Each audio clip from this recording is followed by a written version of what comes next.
That's why it speaks of in a lot of the ancient texts, especially the biblical text, it speaks of the great deception. Don't be confused, don't be led astray.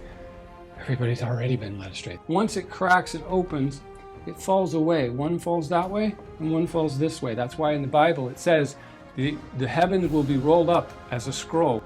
We've got almost every major civilization, cosmologies, all originally were plain earth with some sort of a vault, a dome, or a rakia. A firmament is the biblical reference.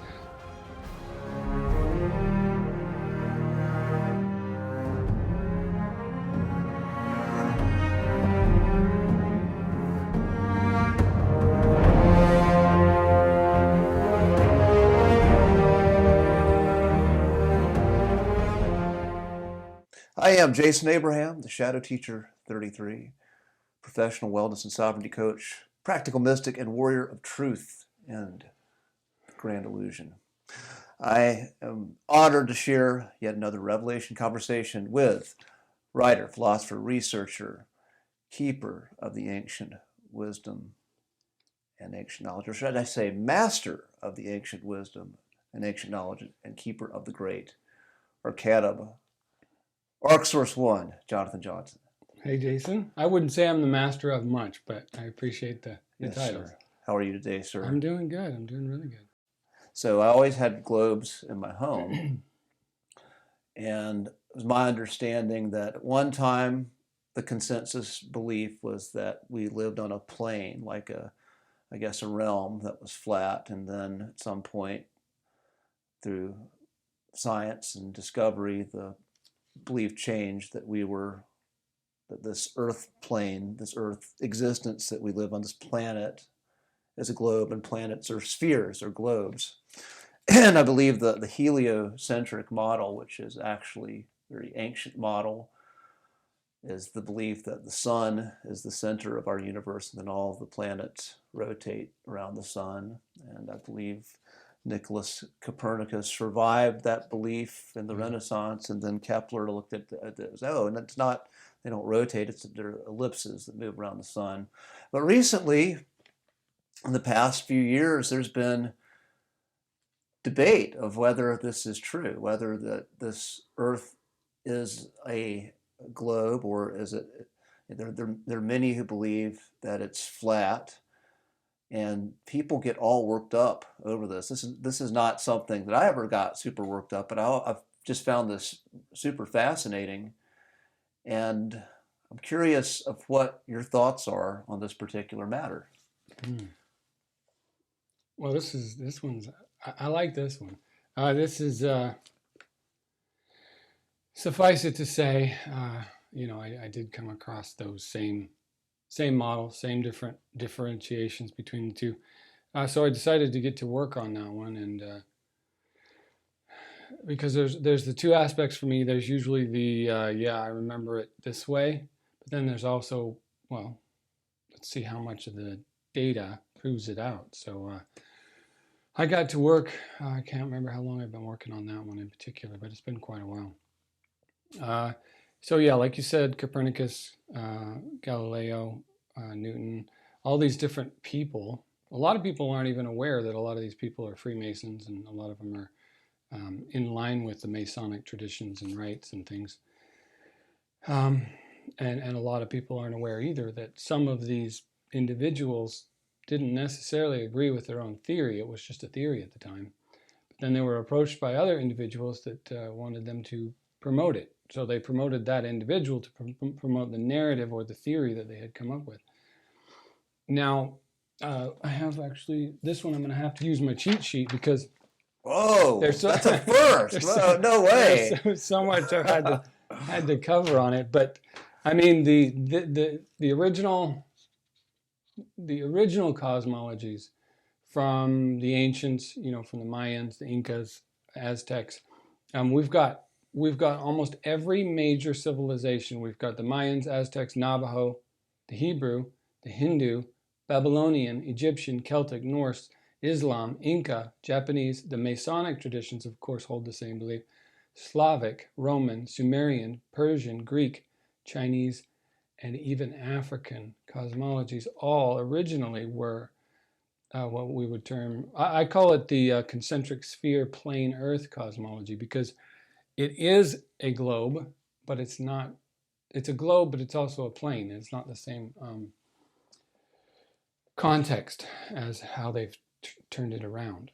But these original cosmologies were all originally a plane Earth with some sort of a vault, a dome, or a rakia is the Hebrew. Firmament is the biblical reference. But they're all the same. They all have the same, with the Egyptians, it was Nut and Geb. And I believe it was Geb. I think Geb was the I guess the vault. in Norse it would be Midgard, like the realm of Midgard in Norse mythology. Yeah, and there's stories about Odin asking Thor to go smash the firmament with his hammer.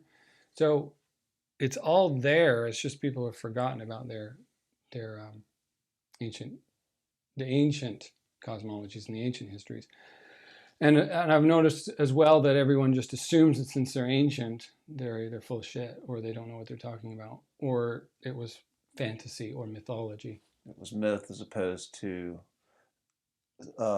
hard physical science. Fast evidence, yeah. Hard evidence, fact. Mm-hmm. So you are saying it's a globe and a plane. Yeah, I guess. Elaborate on that for me. It is a sphere and a plane. It's a sphere. Yes, it is a sphere, but it's a. I think the easiest way would be just for me to draw it. So I actually have a dry erase board so that I can actually draw it more quickly and easily, so that you can see. And I could even attach further images. We're going to play some Pictionary here. Pictionary. This is an all new episode. Okay. See if my artistic skills are still intact. Or how they translate to magic marker. I mean, you have a beautiful painting up here on the wall, which is not on camera, but it's pretty fucking amazing. Thank you, man. I've been doing art since I was just like 2 or 3. Might not show in this diagram, but yeah, we'll see how it translates to a single black magic marker on dry erase. So far, so good. How a gifted artist can convey an image. Hopefully, I'm not distracting you. No, not at all. Actually, just kind of. Let's see here. Doing my best to entertain our viewers. So, I'll give you the basic outline here, and then in the center here. So, here is the general gist. Oh. So you got. So these are concentric shells. That you can find that in the Vedic. What is it? You can find that in the Vedic cosmology, the Rig Veda, the measurement and layout of Bhumandala, which is a Vedic tradition that encompasses a lot of different dimensions. But I'm going to try to condense it down the best I can. Now, I want to say too that this is all just the best I could recollect from memories, but also from just good hard research. Now, let me just seeing that looks nothing like the photos that we see of what the Earth supposedly looks like from space. Right. Now, why is that? Because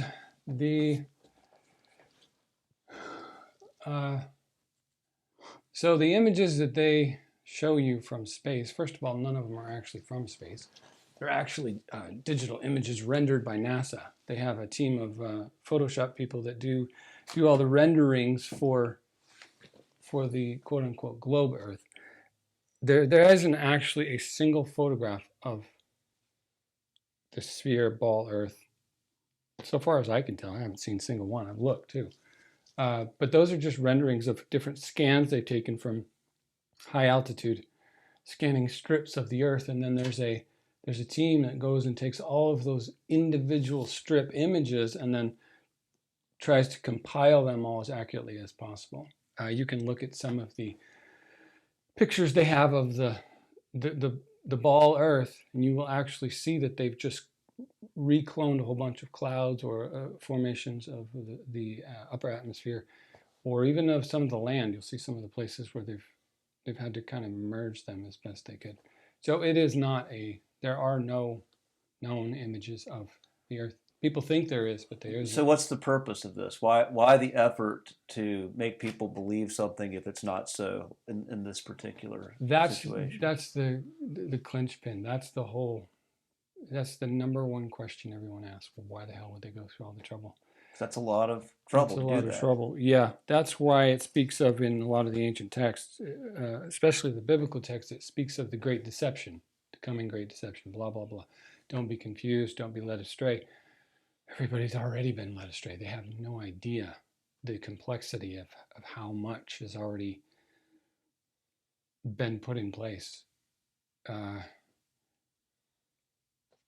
The level of deception is so complete and so absolute that even people that think they're not going to fall for the deception, they already have. And the reason why is because, so if you have I'm going to draw, if you have an Earth like this, so let's say this is the Earth here, and you got your North America here, come down here, Gulf of Mexico, and then you got South America here, and you got Africa over here, and you got Antarctica, Greenland.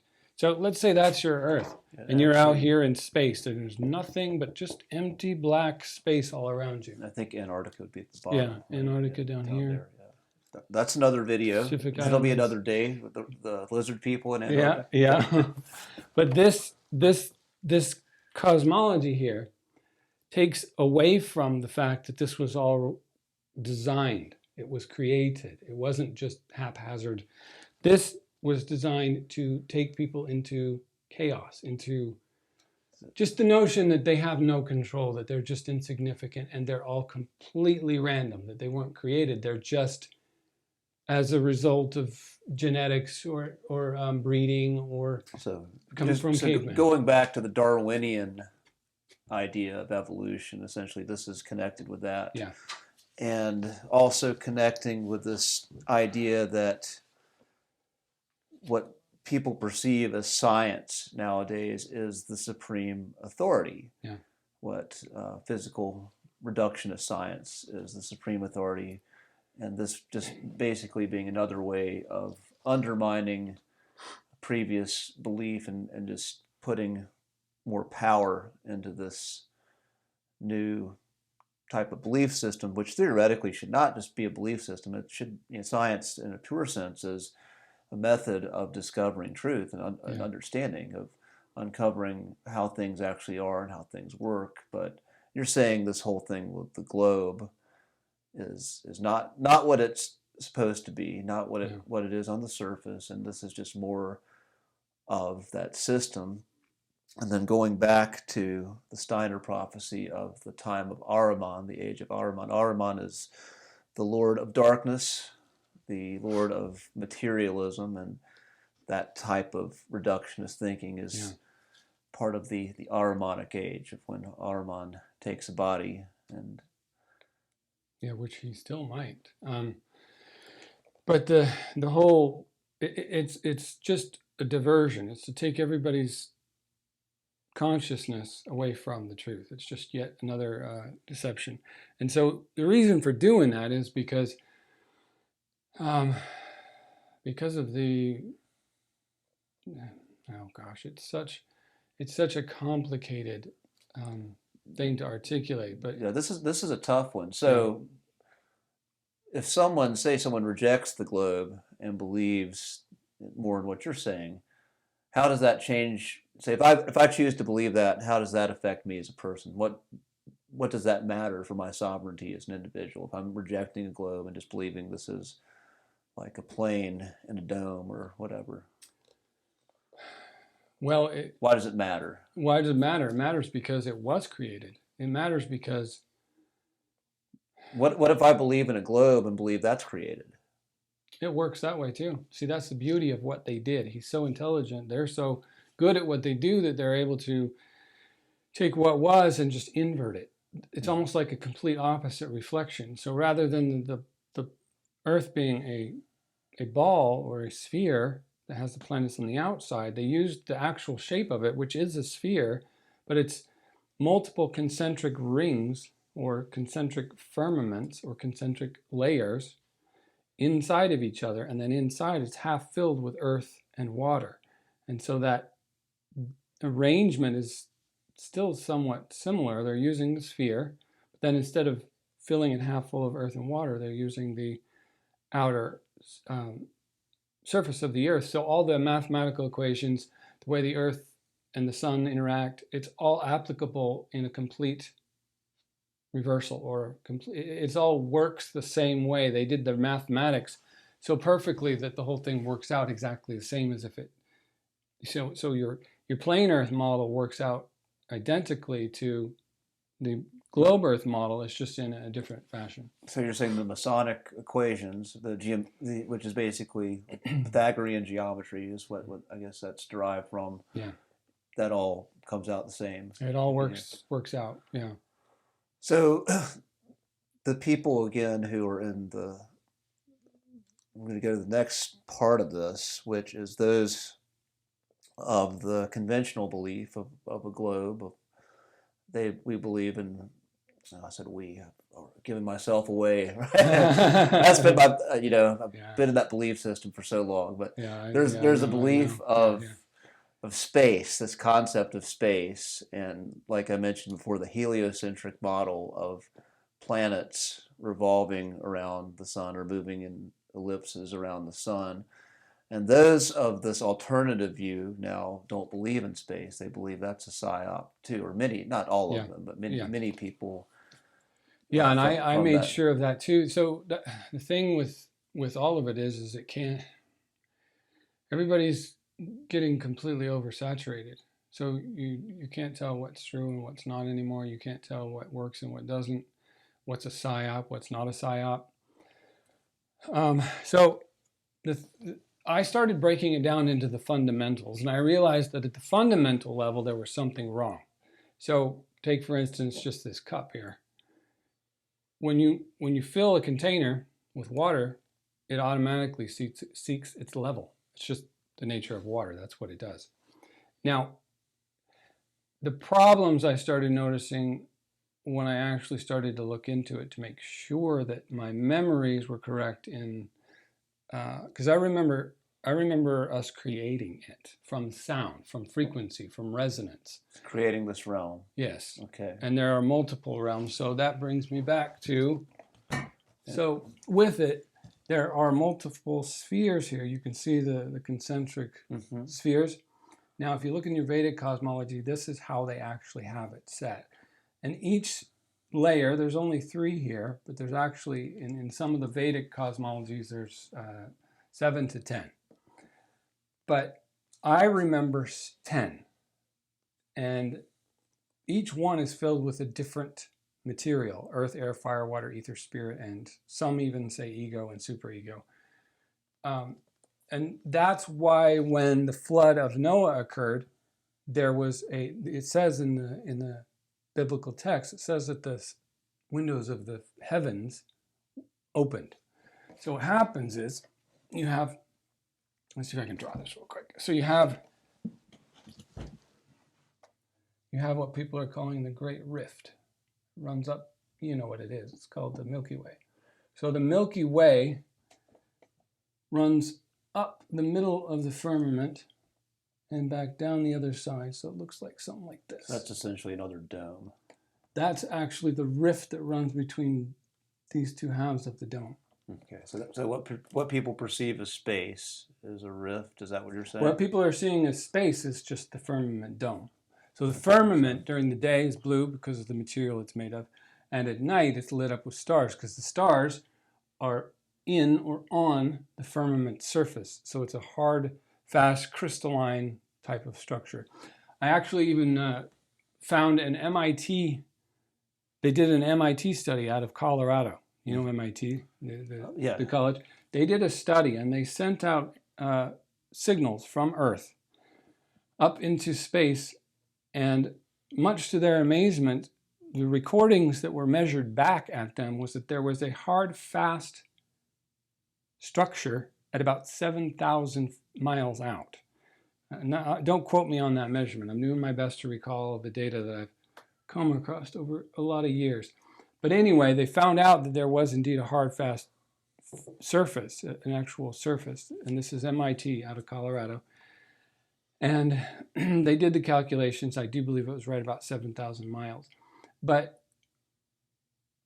what that's telling you, and that's why they're talking about the Van Allen belt. So they say we can't, they even have many accounts where they're saying we can't actually go to the moon again because of the Van Allen belt. We can't get past the Van Allen belt.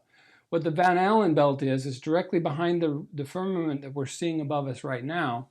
There's actually ultra high radiation behind that firmament. That's why they're seeing a radiation belt directly behind this range of space here. So what happens is the firmament is here, and this firmament actually begins to open at the end of an age. Now, this one they've been shooting nukes from I don't know where, but they've been nuking the firmament. You can look it up. It's common military knowledge. It's called Operation Dominic or Operation Fishbowl. And they were nuking the sky to see what kind of readings they'd get back. At least that was their cover story. But the real truth is they were nuking the firmament to try to break through it, to try to fracture it. Now, that has exacerbated the already geological or cosmological time frame of the firmament actually cracking. There's a great rift that runs down the middle of the firmament and opens. That's where it says in the Norse mythologies, it says that Bifrost will be shattered and the warriors of Muspelheim will ride forth. Now, is this the Ragnarok? Yes. Yeah. So Ragnarok, that's another reference to the firmament opening. So Ragnarok, for the layperson, that's the Norse end of times. Yeah, that's the Norse apocalypse, the Norse Armageddon battle. So this great rift, which is what you see when you look up and you see that great rift, the Milky Way running above your head, that's the great serpent, or the Loki's child, the serpent. The great rift. Interesting. And that is so when you start seeing meteorites, meteor showers, what happens is when this starts to break open, pieces of it start to fall off and they start to fall to Earth. Most of them don't make it all the way from here to the surface. They get burnt up in the atmosphere as they're coming down. Shooting stars, or that's the firmament. Pieces of the firmament. But what's about to happen in the next, I don't know, maybe 20 years, the firmament will open and the high radiation that's right behind this layer of the firmament is going to blast through the opening of the firmament, because the firmament, once it cracks and opens, it falls away. One falls that way and one falls this way. That's why in the Bible it says the heavens will be rolled up as a scroll when it is rolled up on a table. That's referring to the firmament is going to falls down under into the underworld, both halves. So it sounds like if someone is nuking the firmament and this radiation is going to come through, that would wipe out this realm. Why would anyone do that? That sounds like suicide to me. Well, they're underground. They have underground bases and facilities, so they've already thought all this through. So they think they can survive underground. They think so, yes, because they've done it so many times. So why would they do that? Because first of all, because if they already rule everything here anyway, why would they? They want to clean the slate and start over. But also they don't half the time know what they're doing. So just because Armand knows what he's doing doesn't mean his tiers know what they're doing. Okay. So a lot of these special ops are doing things like this to learn and to figure things out. So it's not always a direct conspiratorial, let's wipe out humanity type of thing. It's more like, let's learn what we can from this. So they've done everything you can imagine to understand this structure, the firmament itself. It's in the Bible. You can even read, so Werner von Braun, he is the one who was the head of NASA. He started NASA, and on his headstone it says, the firmament showeth his handiwork. So that is one of the things they've been trying to understand. But they also, I think they've come to realize that at the end of every age, there's a cataclysm. So each age, a firmament comes down. So what you have is you have an earth that's got concentric spheres or domes, and inside each layer is a different material, which is earth, air, fire, water, ether. That's why there was the mud floods of Tartaria. That's why there's the flood of Noah. That's why there's Samvartika fire, which is a reference from the Hindu text. All these texts are referring to the cataclysm that comes at the end of every age. Sure, and that's something that can be verified. There are different beliefs about cataclysms, but even the normie world, they have their own explanations of the different changes that happen on the earth. Mm-hmm. And that's why, so right now, if you do your research, you can find that all around the world, there are sinkholes that are starting to form in different places on the surface of the earth. Even the continent of Africa, I can't really draw it here, but if we looked at the continent of Africa, the Great Rift is starting to open along the eastern shoreline next to Madagascar. The reason why that's happening is because when you have a plain earth like this, and there's the pillars of the earth down here like this, and then some of this is in the great deep, the abyss, which is down here. Now, the great deep, which is referred to in the Bible, Leviathan and all these different mythical monsters and stuff, you've got, when the firmament opens, what happens is there's pressure differentiation. The air pressure inside the dome loses its pressure, so the pressure leaks out of the broken crack in the firmament, and then the earth itself tries to re-seek level in that pressure differentiation because the pressure below becomes greater than the pressure above. So then sinkholes start to form and the earth starts to become unstable. Well, kind of going back, if they are underground, wouldn't that affect them as well? Yes. Wouldn't that be very foolish to nuke the firmament and then go underground if you're going to get sinkholes in the earth? They're not. I thought they were a lot smarter than that. They're not. Well, he is, but they're not. So it's not always as simple as. See, that's where I think everyone's getting confused about the conspiracies. I'm getting confused right now. Somehow everyone thinks that a conspiracy is everyone from top of the tier to the bottom knows. That's not the case. He's at the top of the tier. And then they're on a need-to-know basis. Right, and so it goes down like this. So if you're on one of these lower tiers, you're on a need-to-know basis. Yeah, gotcha. But these down here are only following orders. So where would Klaus Schwab be on that? Klaus Schwab, I would guess he's probably somewhere in this range here. Whoa, middle management. Well, I would guess. I mean, he's not even. What about Bill Gates? Where's he? Same. They're the public figures. But then as you get up to the higher, you don't know who they are. Yeah, right? they're the 13 families. Sense. So I would say the 13 families is probably here or here somewhere. And then of course, but there's an outward public group that shows a facade, but then there's also the ones behind the scenes. So, like when I mentioned King Charles and Prince William, I'm talking about two individuals that are on the front level being controlled from the back by him directly.